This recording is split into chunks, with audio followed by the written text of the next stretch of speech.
ഇന്നത്തെ നമ്മുടെ റെസിപ്പി എന്താണെന്ന് വെച്ചാൽ ചപ്പാത്തിയുടെയും അപ്പത്തിൻ്റെ കൂടെ കഴിക്കാൻ നല്ലൊരു അടിപൊളി ഗ്രീൻ പീസിൻ്റെ കറിയാണ് കേട്ടോ. അതിനായിട്ട് ഞാനൊരു കപ്പ് ഗ്രീൻ പീസ് ഒന്ന് ഓവർനൈറ്റ് വെള്ളത്തിൽ നിന്ന് കുതിർത്ത ശേഷം നന്നായിട്ട് വാഷ് ചെയ്ത് വെച്ചിട്ടുണ്ട്. ഇനി ഇതൊരു കുക്കറിലോട്ട് ഇട്ട് കൊടുക്കുന്നുണ്ട്.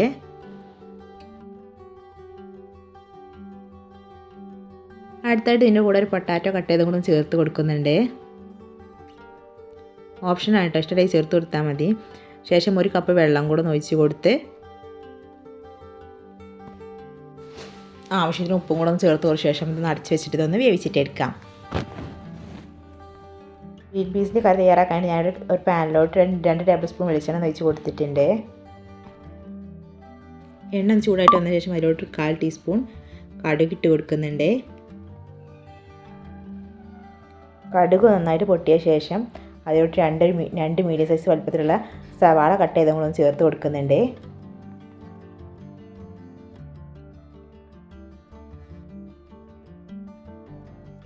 ശേഷം ഇതിലോട്ട് 2 പച്ചമുളക് നെടുകെ കീറിയതും കുറച്ച് കറിവേപ്പിലയും 1 ടീസ്പൂൺ ഇഞ്ചി വെളുത്തുള്ളി ചതച്ചതും കൂടെ ചേർത്തിട്ട് കൊടുക്കാം. ശേഷം നന്നായിട്ടൊന്ന് വഴറ്റിയിട്ടെടുക്കാം. ഉള്ളി നന്നായിട്ടൊന്ന് വഴന്ന് വന്ന ശേഷം അതിലോട്ട് 1 ടീസ്പൂൺ മുളക് പൊടി, 1/4 ടീസ്പൂൺ മഞ്ഞൾപ്പൊടി, 1/4 ടീസ്പൂൺ മല്ലിപ്പൊടി,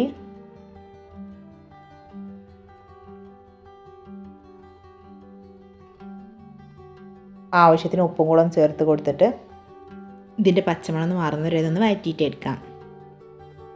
അടുത്തായിട്ട് ഞാനൊരു തക്കാളി കട്ട് ചെയ്തും കൂടെ ചേർത്ത് കൊടുക്കുന്നുണ്ട്. തക്കാളി കൂടെ ചേർത്ത് കൊടുത്ത ശേഷം നന്നായിട്ട് അടച്ച് വെച്ചിട്ട് നന്നായിട്ടൊന്ന് വേവിച്ചിട്ടെടുക്കാം. തക്കാളി നല്ലപോലെ വെന്ത് ഉടഞ്ഞ് വന്ന ശേഷം അതിലോട്ട് നമ്മൾ നേരത്തെ വേവിച്ച് വെച്ചിരിക്കുന്ന ഗ്രീൻ പീസ് ഉണ്ടല്ലോ, അത് ഇതിലോട്ടൊന്ന് ഇട്ട് കൊടുക്കാം. ഇത് മസാലയുമായിട്ട് നന്നായിട്ടൊന്ന് മിക്സ് ചെയ്തിട്ടെടുക്കാം. വെള്ളം കുറവാണെങ്കിൽ കുറച്ച് വെള്ളം കൂടെ ചേർത്ത് കൊടുത്തിട്ട് നന്നായിട്ട് തിളപ്പിച്ചിട്ടെടുക്കാം. തിളപ്പിച്ച ശേഷം ഫ്ലെയിം ഓഫ് ചെയ്യാം. അങ്ങനെ നമ്മുടെ ഗ്രീൻ പീസിൻ്റെ കറി ഇവിടെ റെഡി ആയിട്ടുണ്ട്. അപ്പോൾ ഈ വീഡിയോ ഇഷ്ടമാണ്, എല്ലാ രീതിയിലും ട്രൈ ചെയ്ത് നോക്കണേ. ചാനലൊന്ന് സപ്പോർട്ട് ചെയ്യണേ.